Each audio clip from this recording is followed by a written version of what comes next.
Thanks for listening to A Long Time in Finance with Jonathan Ford and Neil Collins, in partnership with Briefcase.News, the service that brings intelligent curation and analysis to your media monitoring. Rishi Sunak's commitment to net zero has come under scrutiny in recent weeks after the government appeared to row back on plans to phase out petrol and diesel cars by 2030. And Sunak also urged oil producers to max out on production licences in the North Sea. Whatever that may mean. The Prime Minister says the government's still committed to the UK's climate pledge to get to net zero by 2050. He just wants to go about it in a proportionate and pragmatic way that doesn't unnecessarily give people more hassle and more costs in their lives. Well, who would agree with that? More cost, yes. But is that even possible? Net zero requires a host of things to come together in a happy way. From an energy system, probably electrification, that can deliver the energy everyone needs in a cost-effective way. Consumers and companies need to change the way they do things, from replacing fossil fuel heating in homes and internal combustion engine vehicles to getting rid of carbon in factories and offices. Furthest advanced of these is probably electric vehicles, but most of the rest feels totally up in the air to me, with little more than targets to guide us. Now, the Energy Systems Catapult is an innovation agency part funded by the private sector and part by the public sector that exists, among other things, to think about net zero. Last week, its chairman, Nick Windsor, penned a document about electrification, which observed how much remains to be done.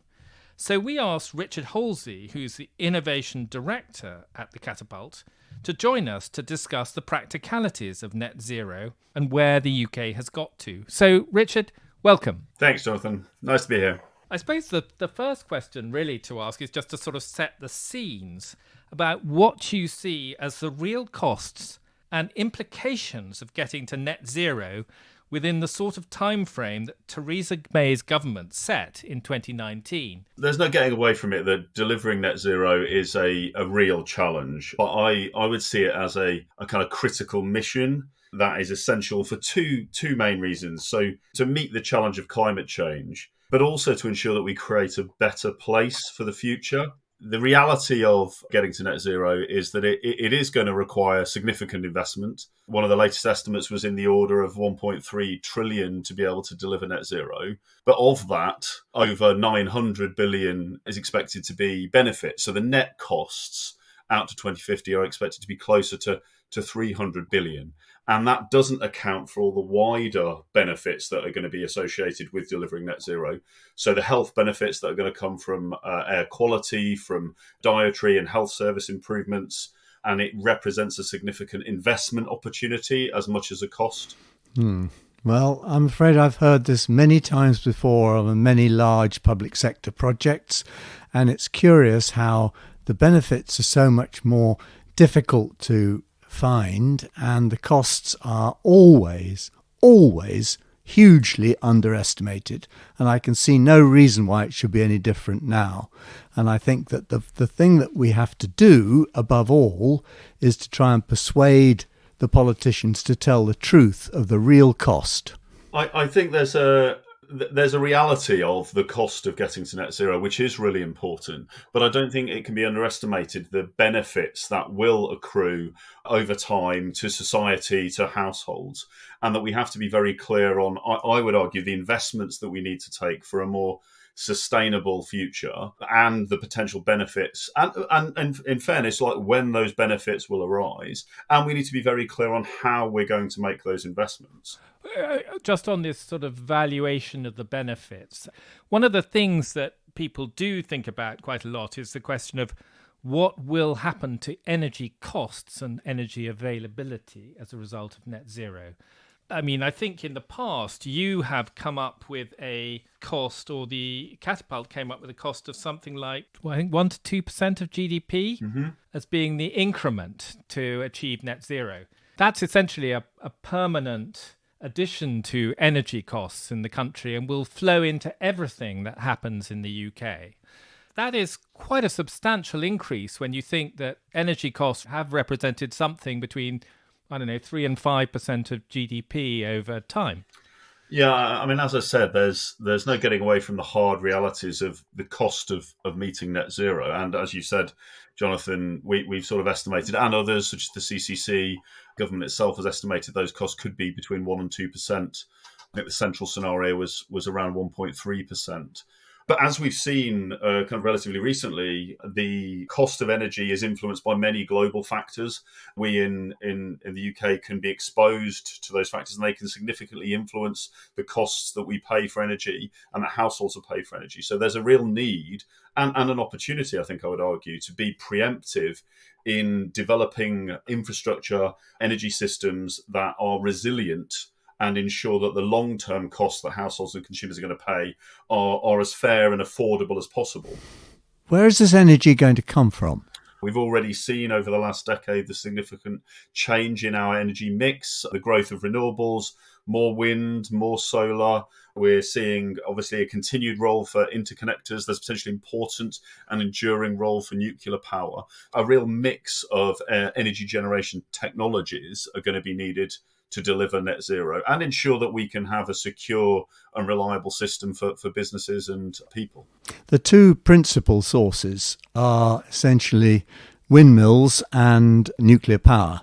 We've demonstrated how good we are at building nuclear power stations, and as we speak, we are getting further and further away from the target for building even one nuclear power station. There is the prospect, I don't think it's any more than that, of these mini nukes, which may or may not turn out to be competitive.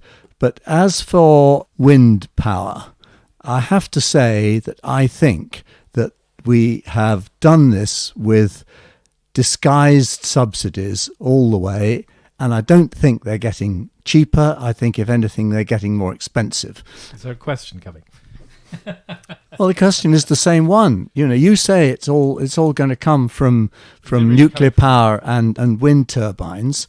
I just don't see it. I mean, I think if you look at global costs of wind, renewable energy generally in a global context, then it's quite clear that the costs of producing energy from renewable sources, particularly wind and solar, has dramatically reduced over the last 20 years. And the reality is it makes a much more significant part of the UK's electricity supply mix now. And there's no reason to think that can't and shouldn't increase if we want to ensure that we have a renewable and secure supply, the electricity infrastructure that's needed to ensure that we can effectively utilise the wind generation potential that we have in the country is possibly one of the more pressing issues that we need to try and address and ensure that we have the right infrastructure in the right place at the right time if we're going to be able to deliver net zero. Yeah. On the cost of wind turbines, I think when you talk about the declining cost, you're really talking about the capex costs of building wind farms. Clearly, that's not necessarily the whole picture because there are associated costs. And one of the associated costs, which is hardest to get at as an outsider, as a member of the public, is the cost of backup and how you continue to generate power at times that the wind isn't blowing. The only assumption I'm making is that we would, in the absence of some other miracle technology, we would need storage to do that. If you look at where the UK is at the moment, we have 33 gigawatts of storage in the UK, which is equivalent to roughly 45 minutes of usage on an average day. Calculations that have been done based on the sort of wind arrays that we might have in 2050, which are over 150 gigawatts, for example, assuming that level of wind output, if there was a lull of, say, 5 days, which seems to be the sort of thing that the number that people tend to go by, estimated that is that it would require 8,000 gigawatt hours of storage to fill that lull, which is roughly equivalent to the entire storage capacity in the world today. It's just no way we just don't have the natural facilities to do it. We don't have the money to do it, and we don't have the time to do it, surely. Yeah. Storage is going to be a really, really important part of the energy system going forward if we're going to continue to see growth in renewables, even just at the rate that we have done, let alone the extent and pace and scale that we need to get to net zero. But I think it's not just storage in isolation. We also need to combine storage with flexibility of the assets that we're going to see on the road, electric vehicles you talked about, but also in people's homes, how we might better use digital technology to be able to control and manage the energy we use, rather than just meeting the energy demand that we have today. The work that we've done quite often looks at what are the potential benefits we can achieve in reducing energy demand, in reducing energy consumption from electrification, from energy efficiency, from more effective demand management. And those things in combination are what's going to get us to a positive, affordable net zero. If we just kind of try and meet today's world with energy solutions, that's the sort of path of probably most regret. And if we can try and create a smarter, more effective energy system, that's going to deliver value for people and businesses.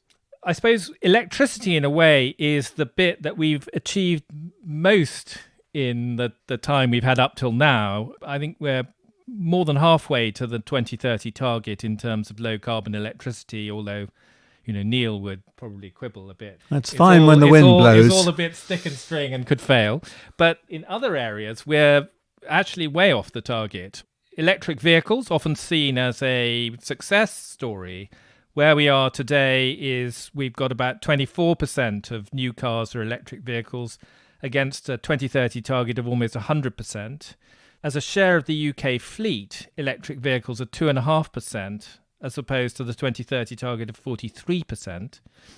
Green hydrogen, which is a thing that people often talk about, in thousands of tonnes per year, we produce roughly zero, as against the 2030 target of 700,000 tonnes. And CO2 removed, which is the other kind of hoped for technological breakthrough. So carbon capture and storage. We have a target of 22 million tonnes of carbon to be captured per annum by 2030, and we've got nowhere on that either. So aren't we really kind of running way behind what we have to achieve? Or fooling ourselves, as I would put it. I think the areas that the Committee on Climate Change's latest sort of progress report, I think, called this out quite starkly. In these particular areas, we have made as a country good progress on the decarbonisation of the power system as it stands today.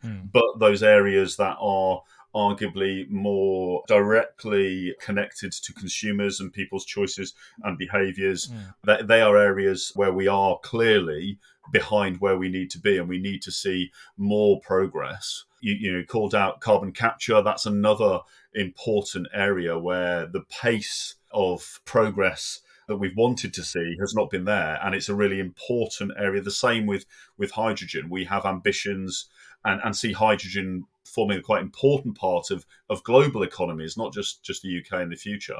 And it is one where we have to see some material progress in demonstrating at an industrial scale the potential to deliver technologies and integrate them as part of the energy system. That's something that's quite often kind of forgotten. Things are quite often thought about as individual technology building blocks, but part of this transition is going to be ensuring that a range of different technologies come together and work together effectively. But there are huge structural problems. I can't see why anyone would invest in carbon capture and storage mechanisms. A year or so ago, I spoke to some people who are developing them. They kind of said, and I quote, I'm paraphrasing here, we're wasting our time.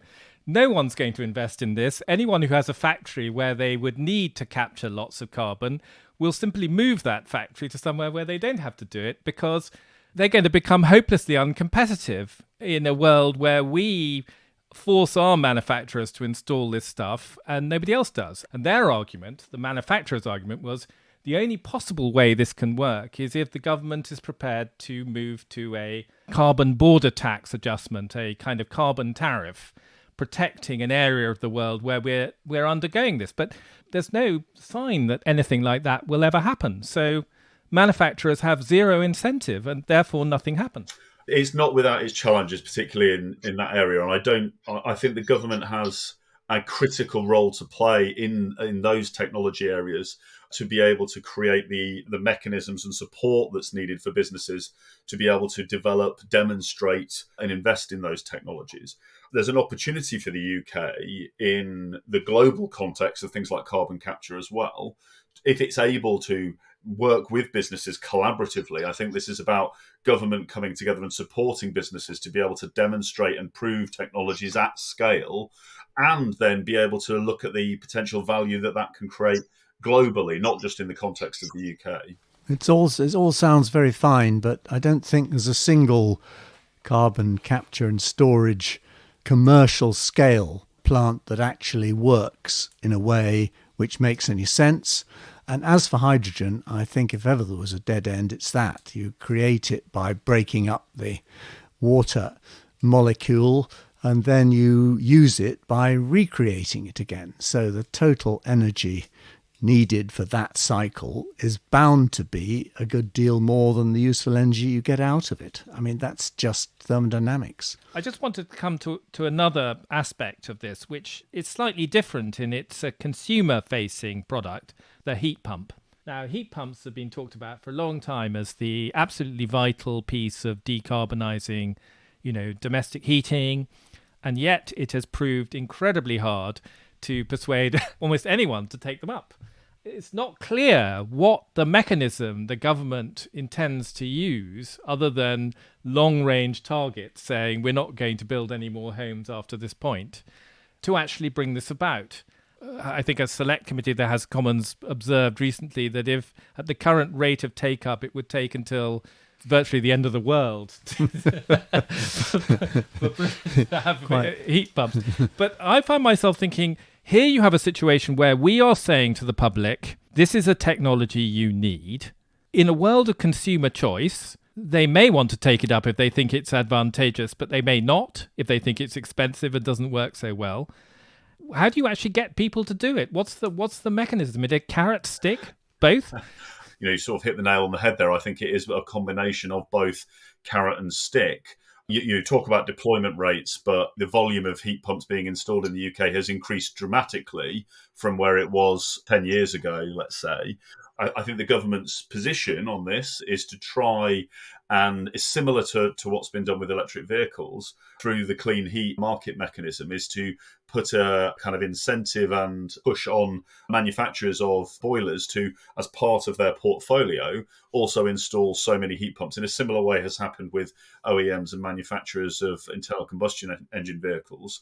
So you create a sort of ratcheting mechanism whereby the people producing the kind of product have to gradually increase the volume of kind of lower carbon product. Now, I would argue that is one part of the puzzle. I think the other part of the puzzle is figuring out how low carbon heating, which does offer a number of benefits, can be sort of positioned so, and businesses can in effect figure out how low carbon heating can solve problems for people in homes. There's the potential for low carbon heating to be more effective, more responsive, more desirable in many ways than the current sort of heating systems that we have in homes. We quite often have lots of problems in our houses with heating, damp, the ability to get warm quickly, the ability to control our heating. So there's the opportunity to combine kind of government kind of intervention with more effective customer propositions and solutions. It's a very pretty picture, but I'm afraid I really don't buy it. The heat pump keeps you hot in the summer and cool in the winter, because, of course, when you want it most is when it's most difficult to extract the heat from the cold air or the ground. Even if you understand that, the capital costs are beyond most people. The idea that the government's got to put yet another subsidy to persuade people to do it is, I think, a sort of counsel of despair. And I think the same thing goes for a lot of the other things as well. They might make tiny incremental improvements for a small number of people, small number of firms, but I don't see that that is anything remotely in the area of a proper solution.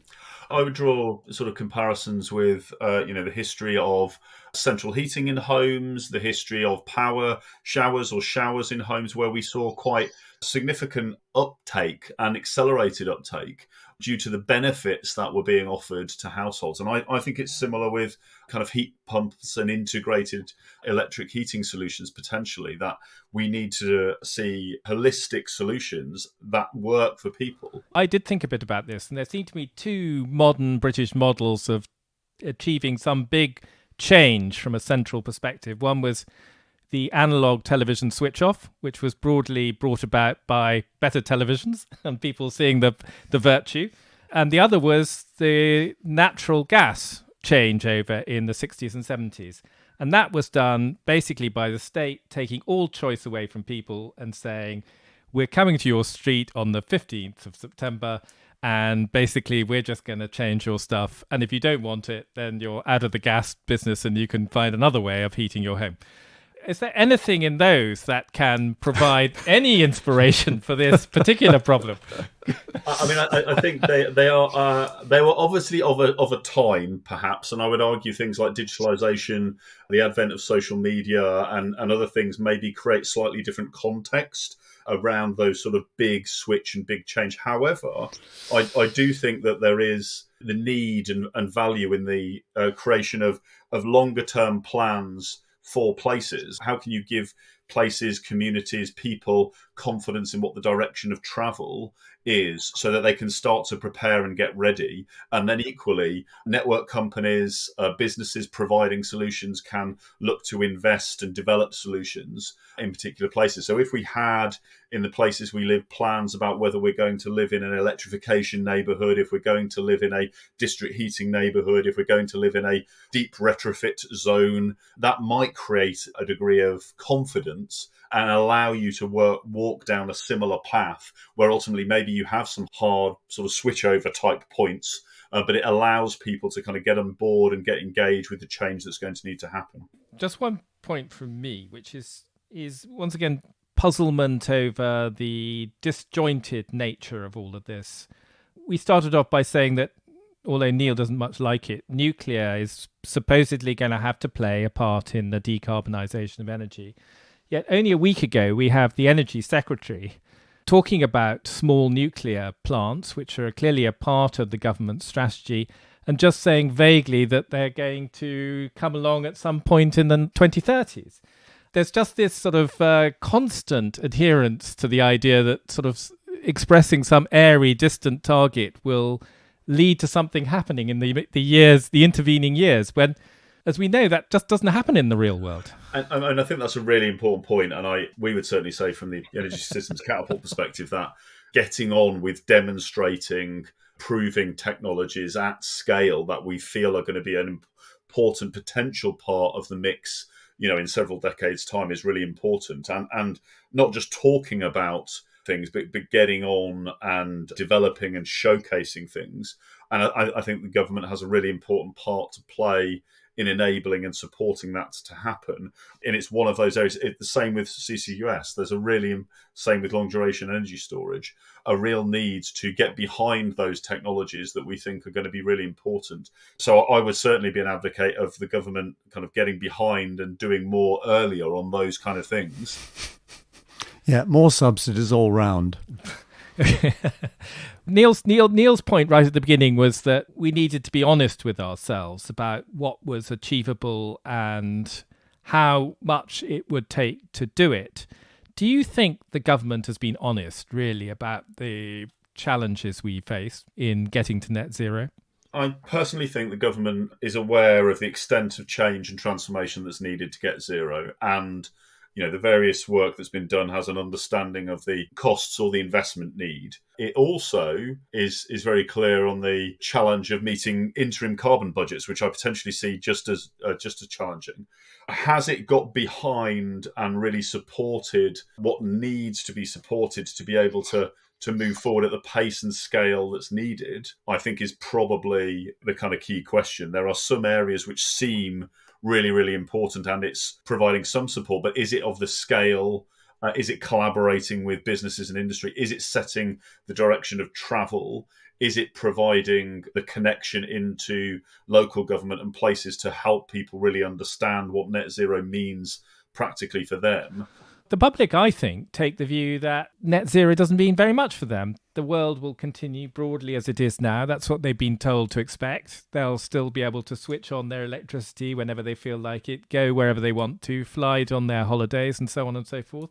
Are they living in a fool's paradise? Again, I might be an optimist, but you better be. I would like to think that a net zero future will have a better outcomes for households. And so I think that's the net zero world that we should be striving for, not one that just kind of propagates today's situation, but actually creates life better for people. Well, Richard, you've been very game to come on and discuss all these issues. We've been hurling the most unpleasant googlies in your general direction, and you've managed padded up and dispatched a few to the boundary, as they say, to ashes, yeah? A couple of played and missed, but we'll let you off that. That was A Long Time in Finance with Jonathan Ford and Neil Collins. Production and editing by Nick Hilton, and our sponsorship partner is Briefcase.News. If you enjoyed the show, please rate and review it on your podcast app, as that will help new listeners find us.